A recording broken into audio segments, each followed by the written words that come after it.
live yet? Yep. Hold on, people.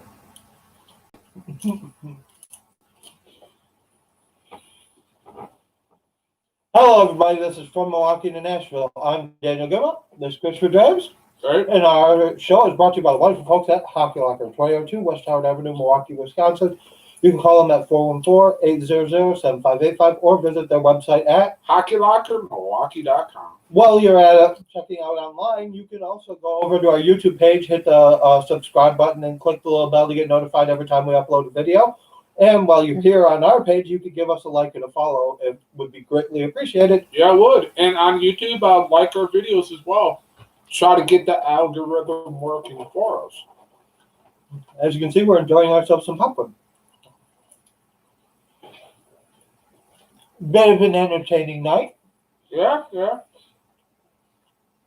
Watched the Everblades play a tightly contested game, and then we saw the Predators scrimmage game. It was a pretty good night. Yep. The Everblade game was tightly contested. Yeah, the first period wasn't what they wanted, but it got better toward the game went on. Shots in the first period were 11-11, dead even. And then we had the Everblades out shooting the Solar Bears 8-7 in the second and 11-7 in the third. Shots were 30-25. Scoring in the first was all Orlando. So bear with me here. I'll read the second. Bear with me here. Ryan Lowen with an assist from Alexander Quale and Mark Unk. Then at the 11:56 mark, it was Aaron Luchuk with an assist from Alan Lazarchuk, and at the 15:55 mark, it was Peter Abinadado with an assist from Jerry Domingo and Mark Unk. All right, in the third period, at the 3:08 mark, we had a Florida Everblade goal scored by Lucas Craigs, assisted by Alex Kyle and Joe Pendenza. And then at the 5:04 mark of the second, we had a goal scored by Cameron Hebig, unassisted. And then Orlando gets another goal at the 11:25 mark of the third. It was scored by Peter Abindonato, assisted by J.J. Picnic and Jerry D'Amigo. I believe that's Picnic, P-I-C-C. Pinchich. Yeah.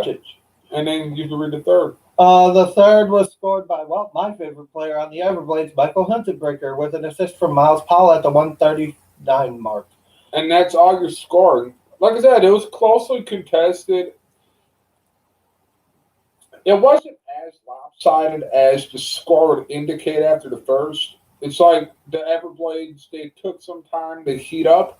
But if you think about it, it's like they're, fifth or sixth time playing against Orlando. These teams know each other well now. So these games are going to get tighter and tighter, The more they play each other.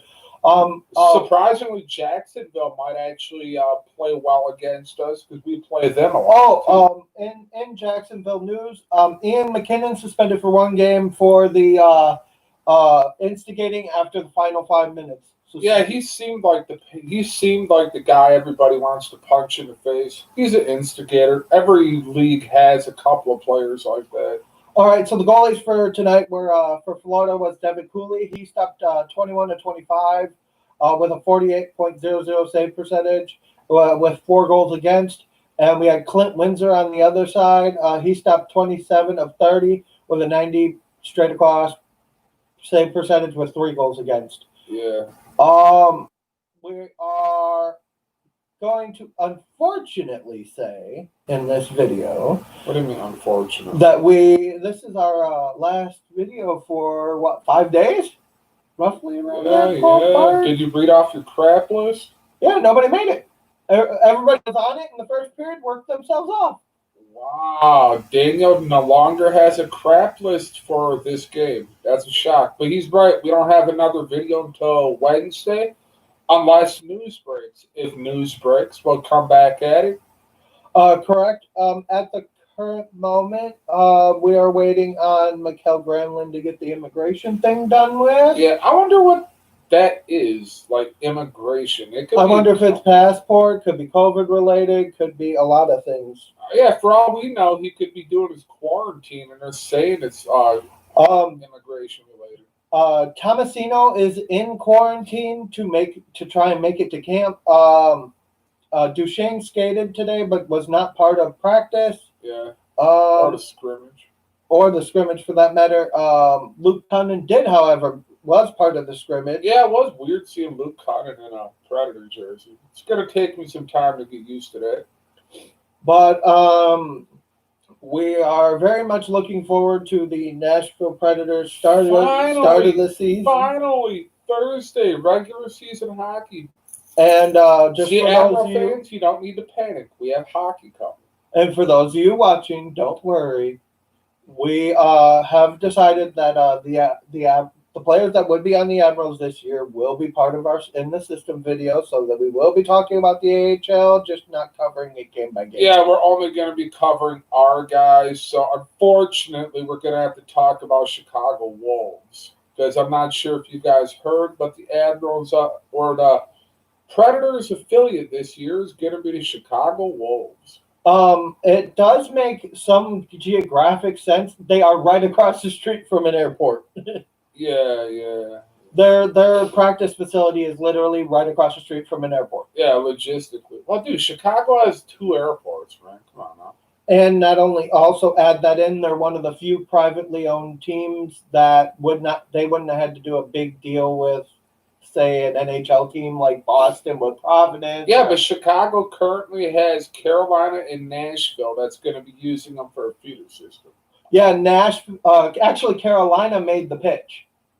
So Carolina made the pitch for Nashville, from what I was reading. But you know what's funny? This is Carolina's first year affiliated with Chicago, and they're pulling rank already. Yeah, they're sitting there fiddling around with crap and sharing with the Preds. But in a weird way, this is good for the Admirals for next year, because we get an inside look at the Wolves organization. Yeah. Yeah, if our players come back damaged next year, we know who to blame. Also, we also know how to beat their system based on their coaching staff, say it stays the same. Dude, what if some of our guys benefit in that system? Eesh. But, it's all about player development. And for our system, that is important. It is something that the Admirals have keyed themselves on for the last 20-something years. Yeah, but what I'm saying is, what if some of our guys flourishes in their system, but then comes back to our system and they're kind of iffy? Then that's their problem. Ultimately, they'd end up having 2 different systems, because they'd get used to playing the Wolves style, and then if they'd get caught up by Nashville, they'd have to go back and play the Nashville-Milwaukee style. Correct. Milwaukee could screw up their development, having to play in 2 different systems in the same year. Also, looking at it from a perspective of how many players are they actually going to play of Nashville. Yeah, not to mention, we don't even know how many guys we're going to end up sending down to the ECHL, because that's still a possibility as well, not just sending them to Chicago. Correct. So we'll see what all of this brings, probably come early next week. Yeah. So it's going to be a fun week. Can't wait to start watching hockey. It's going to be great. But like we said, Wednesday is our next game. It'll be a 6:00 puck drop for us Wednesday. So, yeah, correct. We'll be ready. All right. So this has been From Milwaukee to Nashville. Don't forget to click that little bell and subscribe over on YouTube. Click the like and follow. And go to HockeyLockerMilwaukee.com. And if you're in the Milwaukee area, always go check them out. They're on 16th and Howard. So, see y'all later. Peace.